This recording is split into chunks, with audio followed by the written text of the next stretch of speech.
श्रीगोवर्धन नाथपादयुगलं हैयङ्गवीन प्रियं नित्यं श्रीमथुराधिपं सुखकरं श्रीविठ्ठलेशं मुदा श्रीमद्वारवतीश गोकुलपति श्रीगोकुलेन्दुं विभुं श्रीमन्मन्मथमोहनं नटवरं श्रीबालकृष्णं भजे श्रीमद्वल्लभ विठ्ठलो गिरिधरं गोविन्दराय विदं श्रीमद् बालकृष्ण गोकुलपति नाथं रघुनांस्तथा एवं श्री यदुनायकं किल घन श्यामं च तद्वंशजान् कालिन्दीं स्वगुरुं गिरिं गुरुविभुं स्वीयप्रभुं च स्मरे. તૃતીય આખ્યાનમાં આજે પાંચમી તૂક આપણે જોઈશું. શ્રી વલ્ભાખ્યાનમાં બાલકવિ ગોપાલદાસજી ગાઈ રહ્યા છે. પાતાળે શેષનાગરી જીયા ઉપરિન્દ્રાદિક દેવ તતખેવ સુણી નિશાન વજડાવિયા.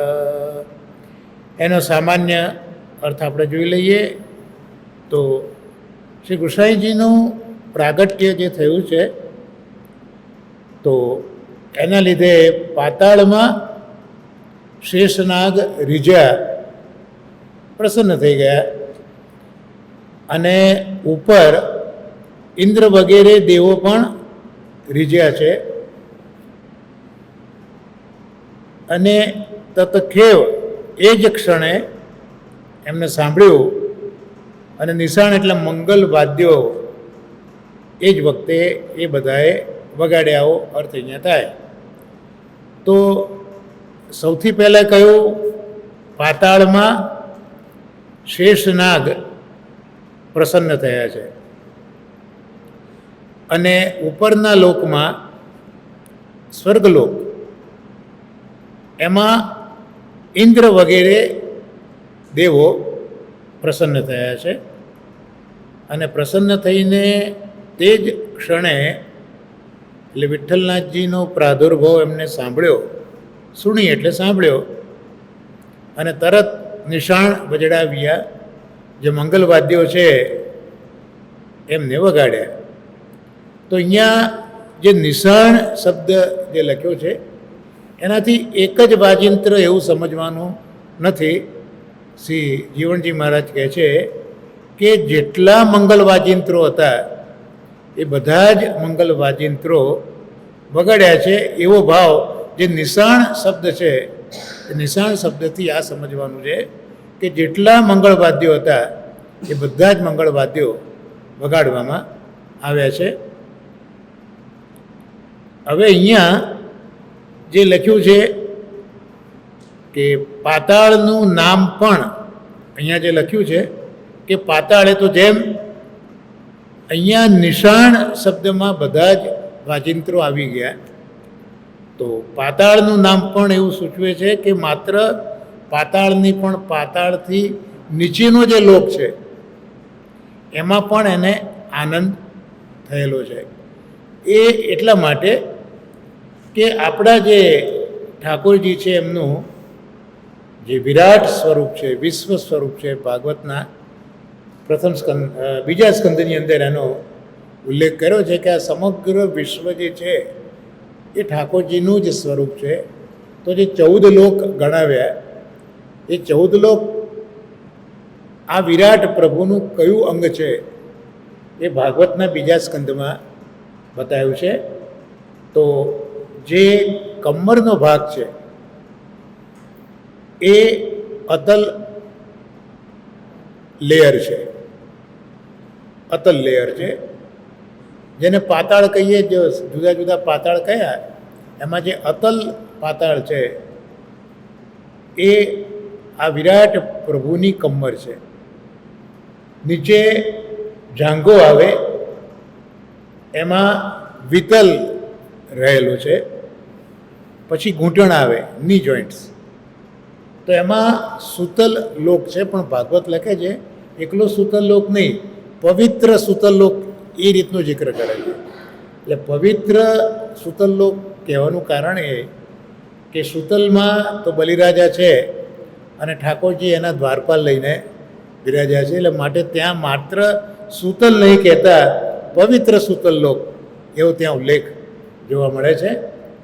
ત્યાર પછી જે કાપ મસલ્સ આવે, ઘૂંટણ અને એડીની વચ્ચે કાપ મસલ્સ જે આવે એ તલાતલ પાતાળ છે.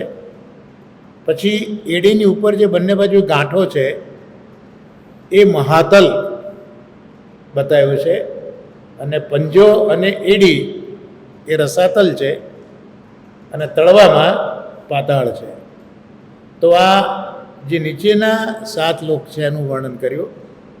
અને ઉપરના લોકની અંદર જે નાભી છે એ ભુવર લોક છે. આપણે બોલીએ છીએ ને ઓમ ભૂ ભુવર સ્વ, એ જે ઉપરના લોકની ત્યાં બતાવી વાત, તો ભુવ લોક એ નાભી છે. હૃદય સ્વલોક છે. વક્ષસ્થળ એ મહરલોક છે. ગળામાં જનલોક છે. બંને સ્તનોમાં તપોલોક છે. મસ્તકમાં સત્યલોક અથવા તો બ્રહ્માજીને રહેવાનું સ્થાન છે. તો આ 14 જે લોક છે એમાં આ રીતનો આનંદ ફેલાઈ ગયો છે એવું અહીંયા કહેવા માગે છે. એટલે ભલે અહીંયા ખાલી પાતાળ અને ઉપર સ્વર્ગલોકની વાત કરી હોય, પણ આનંદ તો આ જે 14 લોક છે એમાં આનંદ થયો છે એવું જીવણજી મહારાજ કહેવા માગે છે. હવે અહીંયા વાત એ કરી શરૂઆતમાં કે પાતાળે શેષનાગ રીજ્યા, તો એકલા શેષનાગનો જ અહીંયા જિક્ર કર્યો છે, ઉલ્લેખ કર્યો છે પાતાળમાં. અને સ્વર્ગલોકની અંદર ઇન્દ્રાદિક દેવ, ઇન્દ્ર આદિ એટલે ઇન્દ્ર વગેરે દેવો એનો ઉલ્લેખ છે. જ્યારે પાતાળ લોકમાં બી બીજા ઘણા સર્પો છે, પણ ત્યાં શેષનાગ આદિ નથી કહ્યું, એકલા શેષનાગ રીઝ્યા.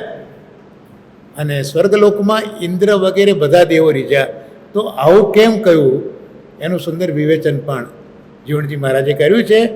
એ પહેલાં આપણે એમ જોઈ લઈએ કે પાતાળમાં શેષનાગ કેમ રીઝ્યા, પ્રસન્ન કેમ થયા શેષનાગ. તો એના કારણો બતાવ્યા કે આ શેષનાગ એ કયું સ્વરૂપ છે. તો શ્રી ગોપીનાથજીને આપણે ત્યાં શેષાવતાર તરીકે ઓળખવામાં આવ્યા છે. એટલે એ પ્રથમ પ્રગટ થયા હતા. એટલે ઠાકોરજીના પ્રાદુર્ભાવની રાહ જોતાં જોતાં એમને જે વિરહનો અનુભવ થયેલો હતો એ હવે ગુસાઈજીનું પ્રાગટ્ય થયું. એ કૃષ્ણ સ્વરૂપ જ છે, એટલે ગુસાઈજીનું પ્રાગટ્ય થયું. એટલે એ જે વિરહ હતો, એ વિરહનો જે ક્લેશ હતો એ હવે દૂર થયો. એટલું જ નહીં, ગુસાઈજી પ્રગટ થયા છે એટલે સંયોગની પણ પ્રાપ્તિ થઈ. તો આના કારણે શેષનાગ રીઝ્યા એવું અહીંયા ગોપાલદાસ ગાય છે. આ પહેલું કારણ બતાવ્યું કે શેષનાગ કેમ રીઝ્યા. બીજું કારણ એ બતાવ્યું કે અત્યાર સુધી પાખંડ મત પૃથ્વી ઉપર છવાયેલો હતો, અને એ પાખંડ જે છવાયેલું હતી એટલે એ પાખંડનું આચરણ કરનારા જીવો એ પૃથ્વીમાં ભારરૂપ થયા હતા. શાસ્ત્રો કહે છે કે પૃથ્વીને વસ્તીનો ભાર નથી લાગતો, પણ પૃથ્વીને ભાર કોનો લાગે છે? તો જે લોકો પાખંડ મત, દુરાચારી લોકો જે છે, અન્ય મતો પ્રમાણે ચાલે છે, તો એવા બધા જીવોનો ભાર પૃથ્વીને લાગે છે. તો અત્યાર સુધી પૃથ્વી ઉપર ભાર હતો એવા જીવોનો જે પાખંડ મતનું અવલંબન કરીને જીવતા હતા. પણ પૃથ્વીનો આ ભાર સહન કોને કરવાનો હતો? શેષજીએ. કારણ કે શેષના મસ્તક ઉપર પૃથ્વી રહેલી છે, એટલે પૃથ્વીનો આ બધો જ ભાર છેવટે શેષજી પોતાના માથા ઉપર વહન કરી રહ્યા હતા. પણ હવે ગુસાઈજી પ્રગટ થશે એટલે જે પાખંડ મત છે એ પાખંડ મતનો હવે નાશ કરશે. માયાવાદ નિરાકર્તા, સર્વવાદી નિરાશ્કૃત, તો એ નાશ કરશે. એટલે એ જે ભાર શેષજીના માથે હતો એ હવે દૂર થશે. એટલે પણ શેષજીને પ્રસન્નતા થઈ. એટલે શા માટે શેષ ભગવાન પ્રસન્ન થયા એનું પહેલું કારણ બતાવ્યું કે પોતે વિરહમાં હતા કૃષ્ણના જન્મના, એ હવે વિરહ દૂર થયો. માથે જે દુષ્ટજનોનો ભાર હતો તે હવે દૂર થયો. અને ત્રીજો અર્થ બતાવ્યો કે શેષજી એટલે વેદના. કારણ કે બલરામજી છે એ વેદાવતાર પણ છે, શેષજી એ વેદનો અવતાર છે. તો વેદની અંદર શબ્દો આવે, એ જે શબ્દનું શાસ્ત્ર છે એના આચાર્ય એ આ બલરામજી છે, એ શેષનાગ છે. અને પાછા આપ દ્વિજ કુલમાં પ્રગટ થયા છે. એટલે દ્વિજ કુલમાં પ્રગટ્યા થયા છે એટલે દ્વિજ કુળવાળા તો વેદાદિનું અધ્યયન કરવાના જ, બીજા કરે કે ન કરે. પણ જે દ્વિજ કુલમાં જેનો જન્મ થયો છે એને તો વેદનું અધ્યયન કરવું જોઈએ. એટલે હવે આ શેષનાગ વિચારે છે કે આ જે પ્રાગટ્ય છે એ દ્વિજ કુલમાં છે, એટલે હવે વેદ વગેરેના શબ્દો પણ જોશે. એટલે વેદ વગેરેના શબ્દો છે એ હવે સાર્થક કરશે. એટલે અત્યાર સુધી વેદના જે શબ્દો છે એનો યથાર્થ અર્થ કોઈ કરી શકતું નહોતું. એટલે પણ અહીંયા શેષનાગને એનું દુઃખ હતું વેદાદિ શાસ્ત્રો સ્વરૂપે કે કોઈ વેદનો સાચો અર્થ કરી શકતું નથી. મહાપ્રભુજી વેદ પારગહ એ મહાપ્રભુજી માટે પણ કહ્યું છે.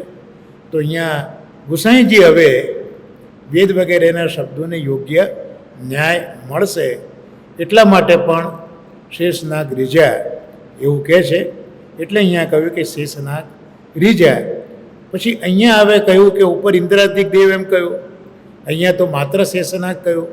શેષનાગ આદિ રીઝ્યા એવું નથી કહેતા, પણ ઇન્દ્ર આદિદેવ રીઝ્યા એવું કહે છે. એનો અભિપ્રાય ખૂબ સુંદર જીવણજી મહારાજ બતાવે છે કે શેષનાગ ની સાથે બીજા જે સર્પો છે એ સર્પો સાંભળે કઈ રીતે? સર્પોને કાન હોતા નથી. એટલે સર્પનું નામ છે ચક્ષુશ્રવા. એટલે સર્પ જે છે એ આંખોથી સાંભળે છે, એમને કાન નથી.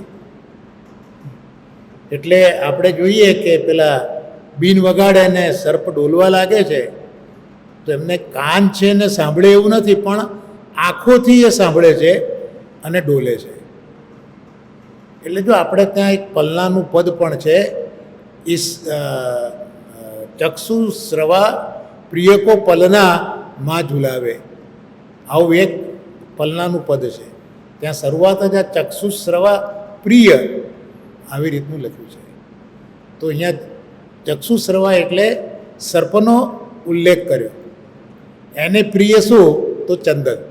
એટલે ઠાકોરજી ચંદનના પલનામાં ઝૂલે છે એ કહેવા માટે અહીંયા અષ્ટસખા કહે છે કે ચક્ષુ શ્રવા પ્રિય કો પલનામાં ઝુલાવે. તો આ ચક્ષુ શ્રવા એટલે સાપ, જેમને કાન નથી પણ નેત્રોથી જોઈ રહ્યા છે. તો એ સર્પો તો દ્રષ્ટિથી શ્રવણ કરે છે, પણ એ બધા તો નીચેના લોકમાં રહે છે.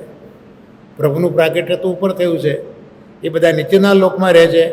એટલે એમને આ પ્રાગટ્ય જોઈ શકાતું નથી. એમને તો પેલો અવાજ આવે તો જ સમજ પડે, પણ આંખો છે નહીં એટલે હવે એ નીચે રહીને કશું જોઈ શકતા નથી. અને જોયા વિના દુંદુભી વગેરે વાદ્યના શબ્દો એ સાંભળી શકતા નથી. કારણ કે આંખો ખુલ્લી હોત તો એમને સંભળાત, પણ નીચે છે એટલે આંખોથી કંઈ દેખી શકતા નથી. એટલે એમને આ શબ્દો સંભળાતા નથી. માટે માત્ર શેષનાગનો જ ઉલ્લેખ અહીંયા કર્યો. આદિ એમાં નાગ વગેરેનો ઉલ્લેખ અહીંયા નથી કરતા. એટલે જોયા વિના દિંદુભી વગેરે વાદ્યના શબ્દોને એવો સાંભળી શકતા નથી. જ્યારે શેષજી તો ગોપીનાથજી સ્વરૂપે આપના પ્રાદુર્ભાવના દર્શન કરી રહ્યા છે, એટલે અહીંયા શેષ આદિ એવું કહ્યું નથી, માત્ર શેષ એવો શબ્દ વાપર્યો છે. તો આટલી નાની નાની વસ્તુઓ પણ જીવણજી મહારાજે ખૂબ સુંદર સમજાવી છે કે ભાઈ ઇન્દ્રાદિક દેવ કયો, પણ શેષનાગ આદિ અન્ય સર્પોની વાત કેમ ન કરી, એનો ખુલાસો અહીંયા જીવણજી મહારાજ કરે છે. અથવા બીજું બી કારણ બતાવ્યું કે શા માટે અન્ય સર્પોનો ઉલ્લેખ ન કર્યો. તો શ્રી વિઠ્ઠલનાથજીનો અવતાર એ હંમેશા સત્વગુણની વૃદ્ધિ કરનારો છે. હંમેશા જો ભાગવતાર્થમાં પણ શરૂઆતના આપણે જો વિચાર કરીએ, જેમાં અવતારોની કથા આવી, પ્રથમ સ્કંદના 3 અધ્યાયમાં અવતારોની કથા આવી, ત્યાં બહુ સ્પષ્ટ મહાપ્રભુજીએ કહ્યું હતું કે સતનો આધાર લઈને જ જુદા જુદા અવતારો થતા હોય છે. એટલે દરેક અવતારને આધાર સતનો હોય છે. એટલે જ્યાં સત હોય ત્યાં સત્વગુણની વૃદ્ધિ હોય, અને સત્વગુણની વૃદ્ધિ હોય ત્યાં તમોગુણનો નાશ થાય. અને આ દેવો ઇન્દ્ર વગેરે એ બધા સાત્વિક દેવો છે ને, એમનામાં સત્વ તત્વ પ્રમાણમાં વધારે છે. અને એ જે શેષનાગ છે એ ઠાકોરજીના વ્યૂહરૂપ છે. 4 વ્યૂહ જે કહ્યું ને, વાસુદેવ આપણે દસમ સ્કંદના જન્મ પ્રકરણમાં પહેલા 4 અધ્યાયમાં જોઈએ તો મહાપ્રભુજીએ 4 વ્યૂહનું પ્રાગટ્ય બતાવ્યું છે. એમાં વાસુદેવ વ્યૂહનું પ્રાગટ્ય છે, શંકર્ષણ વ્યૂહનું પ્રાગટ્ય છે, પ્રદ્યુમ્નનું પ્રાગટ્ય છે, અને 4 અધ્યાયમાં છે. તો હવે જો મહાપ્રભુજીના ભાગવતાર્થને વિચાર કરીએ તો વાસુદેવ વ્યૂહ કઈ રીતે, શંકર્ષણ વ્યૂહ કઈ રીતે, તો જે વખતે કંસ દેવકીજીને અને વસુદેવને લઈને જાય છે અને રસ્તામાં જે આકાશવાણી થઈ અને પેલો દેવકીજીને મારવા તૈયાર થયો, એ વખતે વસુદેવ જે ડાયલોગ કરે છે કંસ સાથે અને કંસની બુદ્ધિ જે ફેરવી, ત્યાં મહાપ્રભુજી કહે છે કે આ વાસુદેવ વ્યૂહનું પ્રાગટ્ય અહીંયા ઠાકોરજીનું છે. પછી શંકર્ષણનું જે આકર્ષણ કરવાનું જે વાત કરી બીજા અધ્યાયની અંદર, માયા આવી અને આકર્ષણ કર્યું, ત્યાં શંકર્ષણ વ્યૂહનું પ્રાગટ્ય છે. 3 અધ્યાયમાં તો પ્રભુ પ્રગટ થયા જ છે, દેવકીજીએ સ્તુતિ કરી છે, વસુદેવજીએ સ્તુતિ કરી છે, એટલે ત્યાં વંશ પરંપરા ચાલીને એટલે પ્રદ્યુમ્ન અવતાર છે. અને અનિરુદ્ધ ધર્મની રક્ષા કરવાની છે, એટલે જે પ્રભુને લઈને પધાર્યા એ જે છે એ 4થા અધ્યાયમાં અનિરુદ્ધના. તો આ 4 જે વ્યૂહ છે પૈકીનો આ જે શેષનાગ છે એ પણ એક વ્યૂહ છે. એટલે પણ શેષનાગ પોતે રીજા, કારણ કે એ વ્યૂહાત્મક છે, એટલે શેષનાગ રીજા. પણ સર્પ તો તમોગુણી છે. પેલા સંકર્ષણ વ્યૂહ હોવાથી એમનામાં સાત્વિક ભાવ વધારે છે, એટલે પણ રીજા. આ બીજું કારણ કહ્યું. અને સર્પો બધા તમોગુણી છે, અને આ તો સત્વગુણનું પ્રાગટ્ય છે, એટલે સર્પોને આનંદ પછી ક્યાંથી થાય? એમનો તો તમોગુણ જતો રહે. આથી શેષાદિક એવું કહ્યું નથી, માત્ર શેષનાગ રીજા કહ્યું. તો શેષનાગ રીજા એવું કેમ કહ્યું એનું પણ આટલું સુંદર વિવેચન જીવણજી મહારાજે અહીંયા કર્યું છે. અને ઉપર ઇન્દ્રાદિક દેવો રીજા, તો અહીંયા રીજા શબ્દ દેહલી દીપક ન્યાયથી છે. દેહલી દીપક શબ્દ આપણે અવારનવાર જોઈએ છે કે ઉમરા ઉપર દીવો હોય તેનું અજવાળું બહાર પણ જાય, ઘરમાં પણ આવે. તો અહીંયા જે રીજા શબ્દ છે એ ઇન્દ્રાદિક દેવોને માટે પણ લાગે અને શેષનાગને પણ આ શબ્દ લાગુ પડે.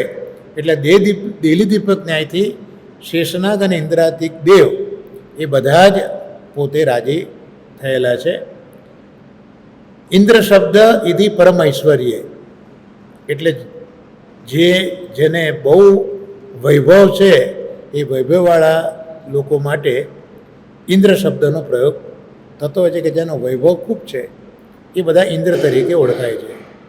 તો અહીંયા હવે શા માટે આ ઇન્દ્ર શબ્દની વાત કરી, ધાતુ શબ્દની વાત કરી, ઇધિ પરમ ઐશ્વર્ય એમ કેમ કહ્યું? તો ખૂબ સુંદર રજૂઆત છે કે એક વખત દ્વિજ કુલમાં ઠાકોરજી અવતાર લીધો, તે વામન અવતાર હતો. વામન અવતાર જે છે એ દ્વિજ કુલમાં અવતાર થયો. તો એ વખતે પણ ઇન્દ્રને તો ફાયદો થયો જ હતો, કારણ કે વામન બનીને બાલીને પાતાળમાં લઈ ગયા, ઇન્દ્રનું રાજ પાછું અપાયું હતું. એટલે પ્રથમ જ્યારે દ્વિજ કુલમાં આ જે પ્રભુ પ્રગટ થયા અવતાર લીધો, ત્યારે ઇન્દ્રની હાલત કેવી હતી કે બલિરાજાએ એનું ઐશ્વર્ય છીનવી લીધેલું હતું અને એ પાછું અપાવી દીધું. એટલે જે ગયેલું ઐશ્વર્ય હતું એ આ વામન અવતારમાં, દ્વિજાવતારમાં ઇન્દ્રને પાછું મળી ગયું. પણ આ સમયે તો શું છે હવે કે આ દ્વિજ કુલમાં પ્રગટ થઈને એ ઇન્દ્રનું જે ઐશ્વર્ય હતું તે હવે વધારશે. વામન અવતારે ગયેલું પાછું મેળવ્યું, પણ હવે જે છે એને આ ઠાકોરજી વધારશે, એટલે ઇન્દ્રને વધારે આનંદ થયો છે એવું અહીંયા સમજાવે છે. અને દેવ શબ્દનો જે અર્થ છે, ઇન્દ્રાદિક દેવ કહ્યું ને, તો દેવ શબ્દનો જે અર્થ છે એ દ્વિતીય આખ્યાનમાં પણ કહ્યો છે. તો જ્યારે આપણે મહાપ્રભુજીના પ્રાગટ્યને જોતા હતા એ વખતે બીજા આખ્યાનમાં પણ વલ્લભના પ્રાગટ્ય વખતે ગોપાલદાસજીએ ગાયું હતું, દેવલોક દુંદુભી વાજિયા આનંદ કરે રે નિશંક અસુર તિમિર ઉચ્છેદવા ભુવી વલ્લભ દેવ મયંક. એટલે વલ્લભનું પ્રાગટ્ય થયું ત્યારે પણ દેવલોકમાં દુંદુભી, જેમ અહીંયા આપણે જોયું કે નિશાણ વજડાવ્યા, તો મંગલવાદ્યો વલ્લભના પ્રાગટ્ય વખતે પણ થયા દેવલોકની અંદર. અહીંયા પણ ઇન્દ્રાદિક દેવોએ આ રીતના વાજિંત્ર વગાડ્યા છે. પણ દેવ શબ્દ શું સૂચવે છે? કારણ કે આજે એક પરમ દેવનું પ્રાગટ્ય થયું છે. તો દેવ શબ્દ સંસ્કૃતમાં દીવ ધાતુ ઉપરથી દેવ શબ્દ બન્યો. જેમ આપણે અહીંયા જોયું ને કે ઇન્દ્ર શબ્દ, ઇધિ પરમ ઐશ્વર્ય, એ ધાતુ કહેવાય, એમાંથી ઇન્દ્ર શબ્દ બન્યો. એવી રીતે દેવ શબ્દ દીવ ધાતુ ઉપરથી બન્યો અને એના 10 અર્થો, આ ધાતુના 10 અર્થો. આમ તો દેવ એટલે કોને કહેવાય કે જેનામાં દિવ્યતા છે, જેનામાં દિવ્યતા છે એને દેવ કહેવાય. પણ એમાં 10 લક્ષણો એની અંદર બતાવ્યા છે: ક્રીડા, વિજિગીષા, વ્યવહાર, મોહ, મદ, દ્યુતિ, કાંતિ, સ્વપ્ન, ગતિ. આમ 10 અર્થો આ દીવ ધાતુના બતાવ્યા છે. તો અહીંયા દેવને કઈ રીતે લાગુ પડે? તો પહેલાં ક્રીડા. તો ક્રીડા એટલે હંમેશા ધર્મ માર્ગે જે કંઈ ક્રીડા કરવાની છે એની સદા તત્પરતા એ આ દેવની અંદર હોય છે. ધર્મ માર્ગે ક્રીડા કરવી છે, ધર્મ માર્ગ સિવાયની ધર્મ માર્ગે કહેલી ક્રીડા કરવી છે. એટલે આ એક અર્થ બતાવ્યો ક્રીડા. પછી વિજિગીષા. વિજિગીષા એટલે તીવ્ર ઈચ્છા. તો કેવી તીવ્ર ઈચ્છા? તો હવે ધર્મ પ્રમાણે તો ક્રીડા કરી, પણ અલૌકિક ક્રીડા હવે જે કરવાની પ્રબળ ઈચ્છા છે એને વિજિગીષા કહેવાય. ત્યાર પછી વ્યવહાર. તો ક્રીડા કરવી છે એટલે ભક્તો સાથે જ ક્રીડા થાય. તો ભક્તો સાથે જે કૃપાનો વ્યવહાર, એ ત્રીજો અર્થ, એ વ્યવહાર થયો. ચોથો અર્થ કર્યો દ્યુતિ. તો પ્રભુ ભક્તો આગળ પોતાના દ્યુતિ એટલે તે જ પ્રકાશ. તો પ્રભુ પોતાના મહાત્માનો પ્રકાશ આ પોતાના ભક્તો આગળ કરે છે. એટલે આ અર્થ એક થયો દ્યુતિ. ત્યાર પછી સ્તુતિ. તો પ્રભુ ભક્તોની સ્તુતિ કરે છે. ભાગવતે કહ્યું છે ને કે ભગવાનની વ્યાખ્યા શું? ભક્ત ભક્તિમાન. ભક્તની જે ભક્તિ કરે છે તે ભગવાન, એવું 11મા સ્કંદમાં કહ્યું છે. એટલે પોતાના ભક્તોને રસ વધારવા ભગવાન સ્તુતિ પણ કરે છે. એટલે આ એક અર્થ આ પણ બતાવ્યો. એટલે ભગવાન જ્યારે સ્તુતિ કરતા હોય ત્યારે ભક્તોને મોદ એટલે આનંદ થાય. પણ ઘણી વખત એ આનંદ એ મદમાં પરિવર્તિત થાય. તો પછી ભગવાન માન વગેરે લીલાઓ પણ કરે, મદ પણ દૂર કરવાની લીલા કરે. પછી સ્વપ્ન, તો ઘણી વખત પ્રભુ પોતાના ભક્તોને સ્વપ્નની અંદર અનુભવ કરાવતા હોય છે. એક સાચો બનેલો પ્રસંગ થોડા વર્ષો પહેલાંનો. એક ગામમાં એક મંદિર, બહુ જૂનું મંદિર, મુખિયાજી ત્યાં સેવા કરે, ખૂબ સુંદર સેવા કરે. અને એક દિવસ એમનો છોકરો બહુ નાનો હતો, એટલે હજી યુવાનીમાં એનો પ્રવેશ થયો નહોતો. અને છોકરાને કીધું કે બેટા તું આ બધું જે છે ઠાકોરજીનું સમાજ જે છે એ બધું તું જરા જોઈ લે તો સારું, સમજી લે બધું તું. પેલો નાનો છોકરો કે પિતાજી આવી ઉતાવળ અત્યારને શું કામ તમે કરો છો? પણ ના તું જરા થોડુંક સમજી લે. એટલે પેલા જે કંઈ પ્રારંભિક વસ્તુ હતી તે બધી જોઈ લીધી. અને 2 દિવસમાં મુખિયાજીએ પોતાનો પ્રાણ છોડી દીધો. 16 દિવસનું સૂતક તો લાગે. સૂતક પછી એ મંદિરમાં બિરાજતા ઠાકોરજી આ છોકરાને આજ્ઞા કરે છે કે હવે તારી બધી આ ક્રિયાઓ પૂરી થઈ, હવે તું મારી સેવામાં જોડાઈ જાય. બોલો કે મહારાજ હું કંઈ આ ડાયલોગ કરે છે ઠાકોરજી સાથે, આ સત્ય ઘટના કહું છું કે પ્રભુ આપ મને કહો છો પણ હું તો કંઈ જાણતો નથી. તો કે હું તને શીખવીશ, પણ તું સેવામાં પહોંચ. અને છોકરો પછી સેવા કરવા લાગ્યો મંદિરમાં. આજે ખૂબ સુંદર સેવા કરે છે. તો સ્વપ્નની અંદર પણ પ્રભુ આ રીતનો અનુભવ કરાવતા હોય છે. ત્યાર પછી કાંતિ, એટલે પ્રભુ જુદા જુદા કટાક્ષો કરે પોતાના ભક્તોનો રસ વધારવા માટે. આ કાંતિ. ગતિ, એટલે છેવટે પોતાના ભક્તો પાસે ગતિ કરવી છે. તો આમ દેવ શબ્દ આ 10 અર્થોમાં વપરાય છે. એટલે આ વિઠ્ઠલનાથજી ગુસાઈજી શ્રી મહાપ્રભુજી એ આવા દેવની પણ, દેવોના પણ દેવ છે, મહાન દેવ છે, એવું અહીંયા સૂચન કરવા માગે છે. તો આ રીતે શેષનાગ, ઇન્દ્ર વગેરે દેવો રીઝ્યા છે.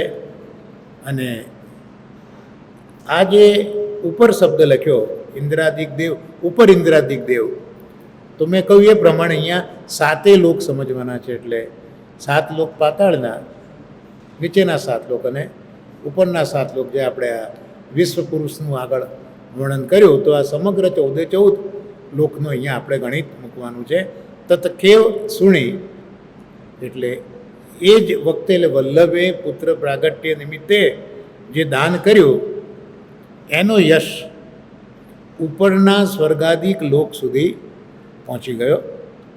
અને એનું શ્રવણ કરીને શ્રી વિઠ્ઠલનાથજી પ્રગટ થઈ ગયા એમ જાણીને વાજિંદ્રો વગાડ્યા છે. આથી વલ્લભના યશની અતિ ઉચ્ચતા અને યશનો શીઘ્ર ફેલાવો અહીંયા સૂચવ્યો છે. એટલે જે વખતે દાન વગેરે આપ્યા એટલે જય જયકાર થઈ ગયો, એનું શ્રવણ ઉપર બધાએ કર્યું. એટલે એમને ખ્યાલ આવ્યો કે હવે ભૂતલ ઉપર વિઠ્ઠલનાથજીનું પ્રાગટ્ય થઈ ગયું છે. તો આમ વલ્લભનું યશ પણ બહુ તીવ્ર ગતિથી ફેલાવા લાગેલો ચારે દિશામાં. તો આ રીતે 5મી ટૂંક આપણે જોઈ. 6ઠ્ઠી ટૂંકમાં હવે આ ઉપર નીચે તો યશ બધાએ સાંભળ્યું છે. હવે બીજા કોને કોને આ આનંદ માણ્યો છે, આહલાદ માણ્યો છે? સિદ્ધ ગંધર્વ ગણ અપ્સરા ઉલટિયા નૃત્યને કાજ આહલાદ ભર્યા શ્રી વલ્લભજીએ માનિયા. તો સિદ્ધો આવ્યા છે, ગંધર્વ ગણો આવ્યા છે, અપ્સરાઓ આવી છે. આ બધાને ખૂબ ઉલટ એટલે ખૂબ હર્ષ થયો છે. અને હર્ષ એટલું બધું કે બધા નૃત્ય કરવા લાગ્યા છે અને બધાને આનંદયુક્ત જોઈને શ્રી વલ્લભને પણ આનંદ થયો છે. અને આ જે કોઈ આવ્યા સિદ્ધ ગંધર્વ અપ્સરા એ બધાનો સત્કાર પણ અહીંયા કરેલો છે. એટલે સિદ્ધો કોણ છે? તો સિદ્ધો પણ એક પ્રકારના દેવો છે. ગંધર્વો એ દેવોના ગાયકોનો ગણ એટલે સમૂહ. સિદ્ધો એ દેવો છે અને ગંધર્વો એ દેવોના ગાયકો છે, એનો ગણ એટલે સમૂહ આવ્યો છે. અને અપ્સરાઓ પણ આવેલી છે. અર્થાત એ બધા વેગથી આવ્યા છે. એટલે અહીંયા ઉલટ શબ્દ વાપર્યો, ઉલટિયા એટલે હર્ષવાચક શબ્દ છે. એટલે બહુ ઝડપથી આવ્યા છે, કોઈ વાર લગાડી નથી જેવું સાંભળ્યું એવું. અને આવીને એ બધા જ નૃત્યના માટે હવે તત્પર થઈ ગયા છે.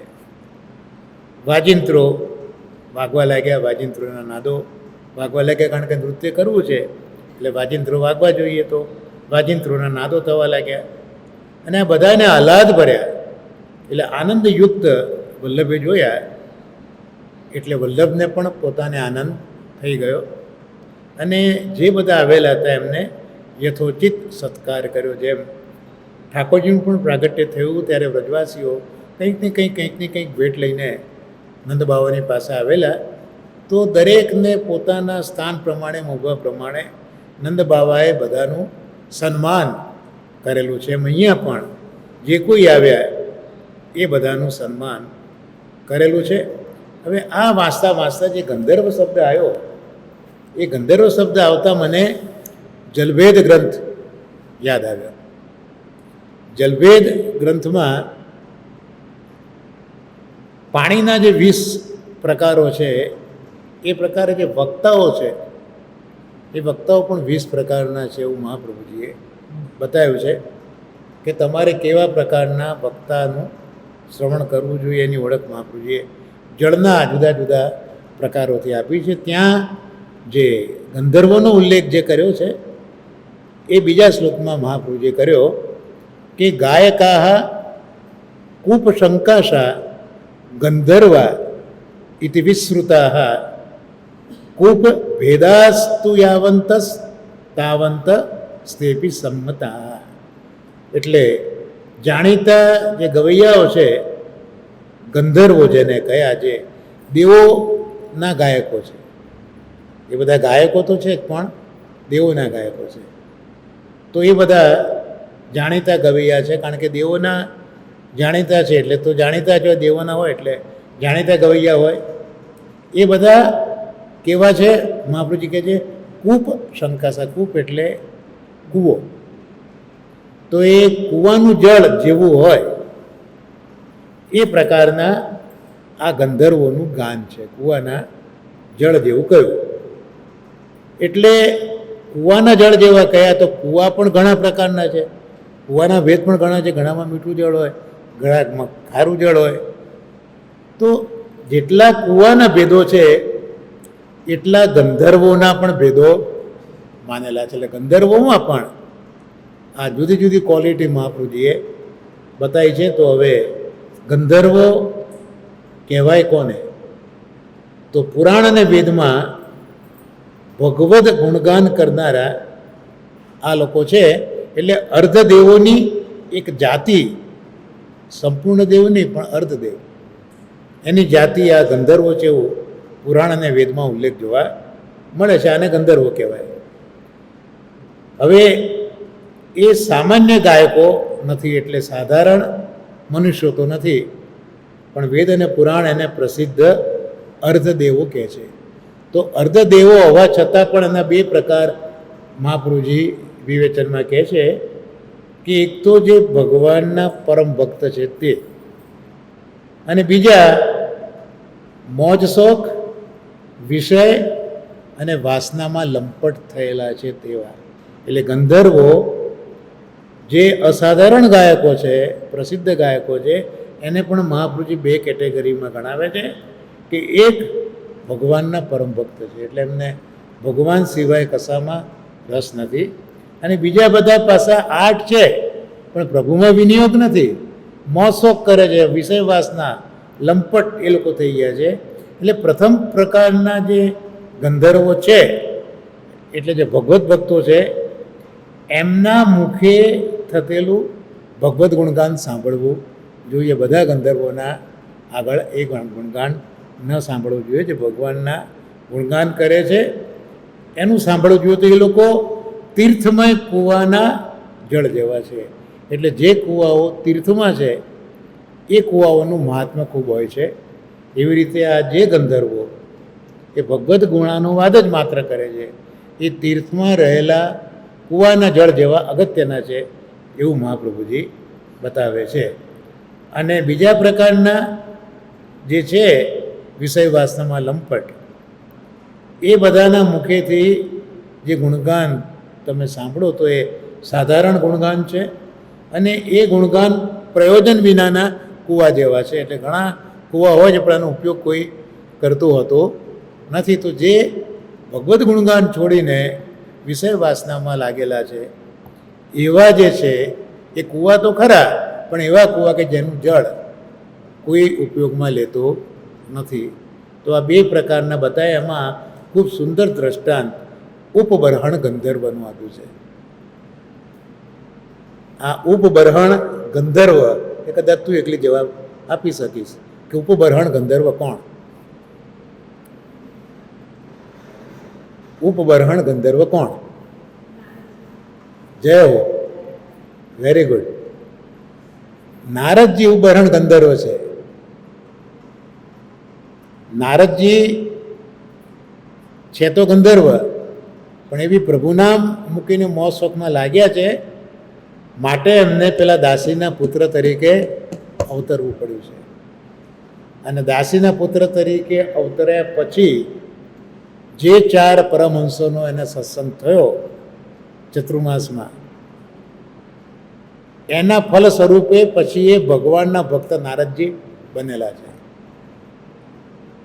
તો આ બહુ સચોટ ઉદાહરણ છે કે જે પ્રભુ ભક્ત ગંધર્વો નથી પણ મોહ શોખમાં છે. એમ નારદજી પણ ગંધર્વ હતા, દેવોના હતા, પણ છતાં મોહ શોખમાં પ્રભુને ભૂલેલા, તો એમનો વિનિપાત થયો છે. એટલે જો નારદજીમાં દેવ, દાનવ અને મનુષ્ય ત્રણેયનું સંયોજન નારદજીમાં છે. દેવ તરીકે તો નારદજી છે જ, દેવર્ષિ છે. પછી દાનવ તરીકે તો ઉપબરહણ ગંધર્વ એ દાનવનું પ્રતીક છે. અને માનવ તો જે 5 વર્ષનો છોકરો છે એ માનવ ખોળ્યું આવ્યું છે તે. એટલે મનુષ્યની વાસના, દેવની વાસના, મિશ્ર અમિશ્ર વાસના, આ ત્રણેય પ્રકારની વાસનાનો અનુભવ નારદજીને છે. એટલે સપ્તમ સ્કંદમાં, 7મા સ્કંદમાં જે ઉતી લીલા છે, 3 પ્રકારની વાસના, સદવાસના, અસદવાસના, સદ અસદવાસના, 3 પ્રકારની વાસના, તેનો વક્તા નારદજી છે. કેમ નારદજી છે? મહાપ્રભુએ ભાગવત અર્થમાં સમજાયું, કારણ કે 3 પ્રકારનો અનુભવ નારદજીને છે. તો આ ઉપબરહણ ગંધર્વ, તો આ નારદજીની આપણે વાત કરી, તો આ સાથે આપણો જે વલ્ભાખ્યાનનો સત્સંગ છે એને અહીંયા આપણે વિરામ આપીએ. આવતા સત્સંગમાં આપણે આગળ જે મહાપ્રભુ પ્રેરણા કરશે એમ જોઈશું. અને હવે ગોકુલનાથજી મહારાજ શું આજ્ઞા કરે છે તે આપણે જોઈ લઈએ. તો 51મો પ્રસંગ છે, આસક્તિથી જ અનુભવ મળે. અનુભવ એટલે ભગવદ અનુભવ ક્યારે થાય? તો આસક્તિથી થાય. તો એકવાર ભટ્ટજી એટલે ગોકુલનાથજીના સેવક કલ્યાણ ભટ્ટજી હતા, વિનંતી કરી કે મહારાજ, શ્રી પુરુષોત્તમ પ્રગટ થયા એ વખતે પુરુષોત્તમની નિકટમાં જે બધા રહેતા હતા એ તો બધા રસમાર્ગી ભગવદીઓ હતા. તો પછી એમને પુરુષોત્તમના વચન, પુરુષોત્તમનું હાસ્ય, પુરુષોત્તમના વિલાસ, પુરુષોત્તમના કટાક્ષ, પુરુષોત્તમનો સ્વર, પુરુષોત્તમની શોભા, આ બધાનો જ રસાનુભવ કરવાનો લોભ તો રહે જ ને. કારણ કે તમે એક સ્વરૂપ એવું છે રસાત્મક, એની પાસે તમે રહો છો, તો એમને લોભ તો રહેવાનો રસાનુભવનો. તો એમને રસાનુભવ કઈ રીતે થાય છે, એ લોકો રસાનુભવ કેમ કરી શકે છે, તે તમે મને કહો, આવું ભટ્ટજીએ વિનંતી કરી. ત્યારે શ્રી ગોકુલનાથજી બોલ્યા કે વ્યાસંગ મૂકી હાસ્યાદિકના અનુભવ માટે એક ટક થઈ, તત્પર થઈ, સાવધાન થઈ, મનોરથપૂર્વક દીનતા સાથે પ્રાર્થના સહિત અત્યંત આદરવાળા થઈને પ્રભુને જ વળગી રહે તો સર્વથા જલ્દીથી હાસ્યાદિકના અનુભવ થાય છે. અહીંયા વ્યાસંગ શબ્દને એ રીતે સમજવાનો છે કે બીજા કશામાં આસક્તિ ન હોવી જોઈએ.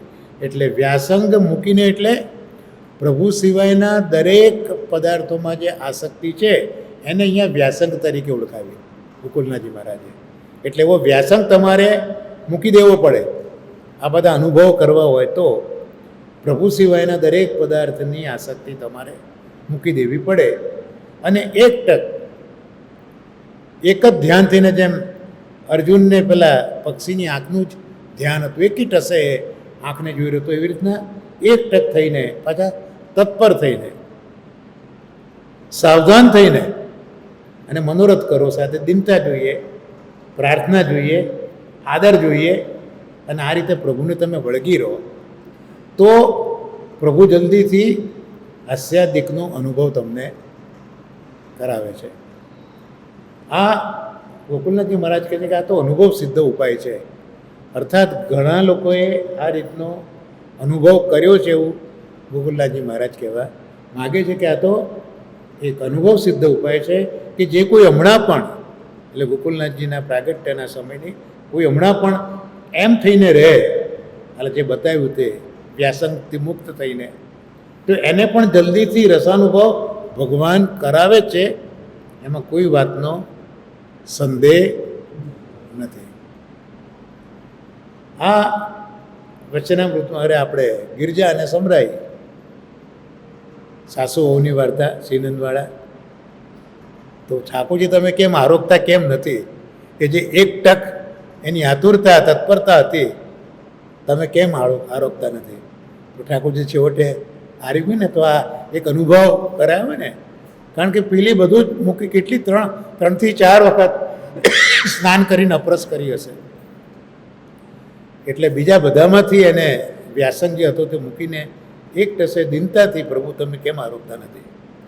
તો આ વચનામૃતમાં પ્રભુના રસાનુભવની પ્રાપ્તિ સી રીતે થાય તે બતાવ્યું છે. એટલે અહીંયા આપણા જે બધા વૈષ્ણવ છે એને પણ આ રીત બતાવી કે પ્રભુનો રસ અનુભવ કરવો તો આ રીતે રસ અનુભવ તમને આજે પણ થઈ શકે છે. વ્યાસંગ એટલે ન કરવા જેવી હોય તેમાંની આસક્તિ છોડીને, ન કરવા જેવી હોય તેમાંની આસક્તિ છોડીને જીવ આરતીપૂર્વક, આદરપૂર્વક, સાવધાન થઈ, તત્પર થઈ, દિનતા સાથે મનોરથ પૂર્ણતા માટે પ્રાર્થના સાથે પ્રભુની પાસે રહે તો જલ્દી અનુભવ થાય એવું કહેવામાં આવ્યું છે. ટૂંકમાં પ્રભુ સિવાયના જે પદાર્થો છે જેનામાં આસક્તિ નથી કરવાની, એમાં જ પ્રાય આપણી આસક્તિ રહેતી હોય છે. એ છોડવી એમાં પહેલી કન્ડિશન છે. પછી બાકીનું બધું આવી ગયું તો પ્રભુ અનુભવ બતાવે. માત્ર પોતાની પ્રભુમાં જ સર્વ આસક્તિ ચોંટી જાય તો સર્વનો અનુભવ થાય અને જીવ સદેહે જીવન સફળ કરી દે છે. એટલે જીવનમુક્ત થઈ જાય. જે જનક રાજા હતા એ જનકને વિદેહી કહેવામાં આવે છે. જનકને વિદેહી, દેહ વગરના. દેહ તો હતો, રાજા હતો, શાસન કરતો હતો, પણ દેહ નથી એવું કેમ કહેવા આવ્યું? જીવનમુક્ત હતો. દેહ હતો પણ એને દેહાભિમાન જરા પણ નહોતું.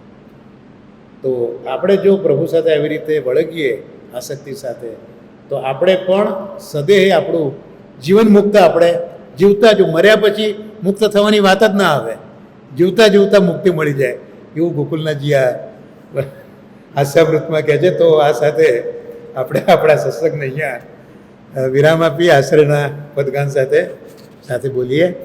દ્રઢઈન ચરણન કેરો ભરોસો, દ્રઢઈન ચરણન કેરો, શ્રી વલ્લભનખ ચંદ્ર ચટાબિન સબ જુગમાં જ અંધેરો ભરોસો, દ્રઢઈન ચરણન કેરો.